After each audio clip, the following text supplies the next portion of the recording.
It's a gorgeous sunny day in London and I'm inside talking to you about perfume. What am I doing? It's alright, I've been out already today, it's fine.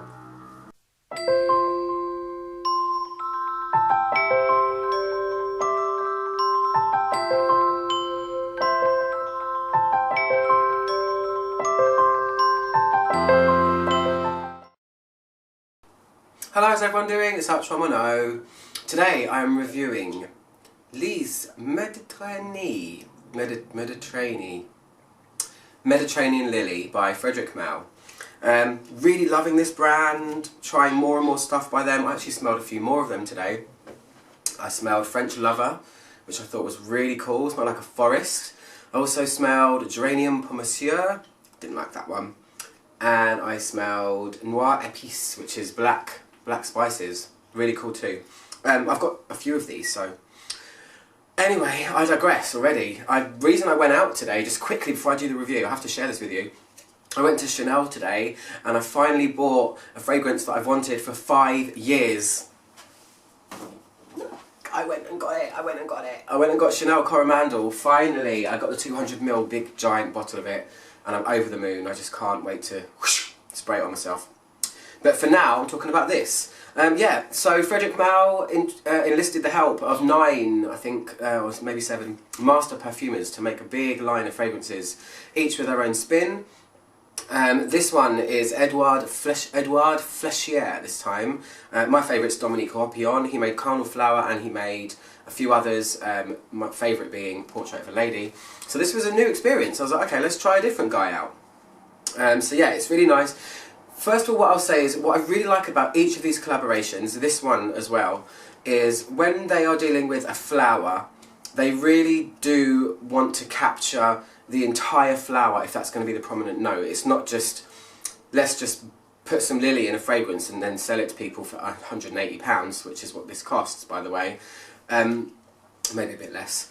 They really do, they use headspace technology, so I don't know if you know what that is, but it's placing like a glass bell jar or a glass casing over an entire plant, entire flower, and then capturing the entire odour and then putting it onto disc. It's all very technological.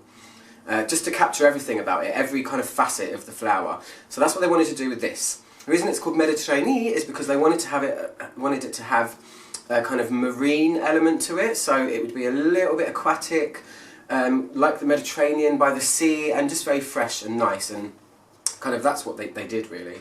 So anyway, it came out in 2000. It's a floral fragrance, if you hadn't guessed already, and I'll put it on my skein. Why did I say skein? I sometimes call it the skein. I don't know. Yeah, so the top notes are bergamot, citrus, and light spices.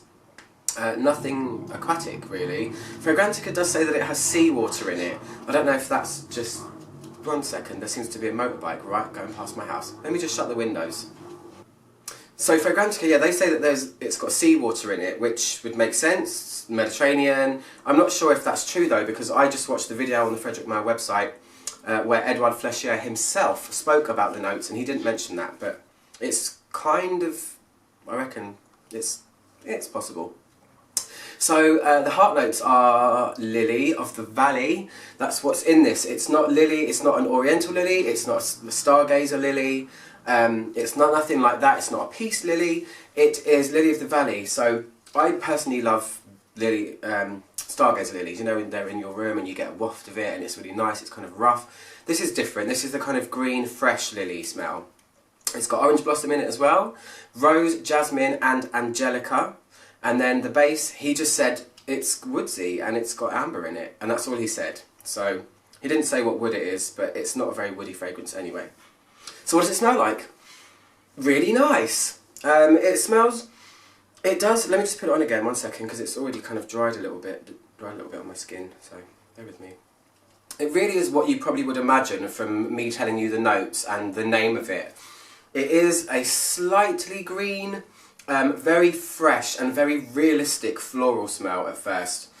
It's like a dance between orange blossom and lily, and it's really lovely. I'm all over orange blossom recently. I'm orange blossoming the poo out of it.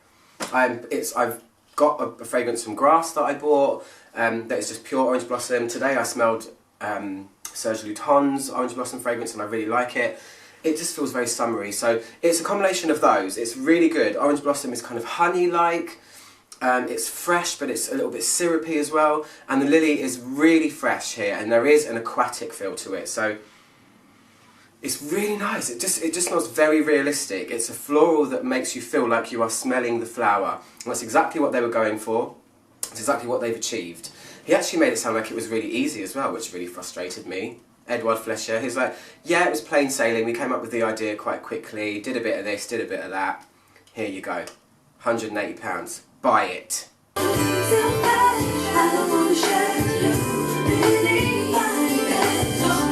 So yeah, it stays like that for a little while. It's very pleasant, very easy to like, I think.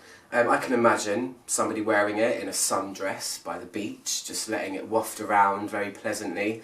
But when it dries, it's different actually. This is very strange. It smells to me, when it dries, like a very mild version of carnal flower. So it feels like there's maybe tuberose in there as well somewhere, but there isn't. The lily sometimes gets likened to jasmine, which is in the same family as well as tuberose. They're all white flowers, so they all have some sort of similarity. But what comes out of this, to me, is actually a very mild tuberosy kind of note. No wood, no amber, they literally must just be there to ground it or just to give it a bit of longevity, but it's not overly aggressive, and it's not supposed to be either. Oh, hi son. Do I think there are nicer florals out there for less a price? Yes. I mean, the main body and the main meat of fragrances are florals, aren't they? There are so many better ones, I think. I mean, this is really expensive. I've smelled lily fragrances that are better. Well, not lily, but I've smelled floral fragrances that are much better than this. Really like it. Really like the idea of capturing the whole flower, but unfortunately, no, I wouldn't pay the price for this, especially when there are other ones in the line that way surpass it. But that's just my taste. It has a medium wear length as well, unfortunately. You'd think for the price you'd get something a lot better, but when it's a fresh aquatic floral, it's not gonna be a beast that lasts 24 hours anyway. It's a summery, spring-like fresh thing. Kind of like that one I reviewed recently, Bond number 9, which was Hudson Yards. A little bit like that, in fact. So yeah, I'm Much One Oak, click my logo to subscribe, and I'll see you guys soon for another review. Goodbye.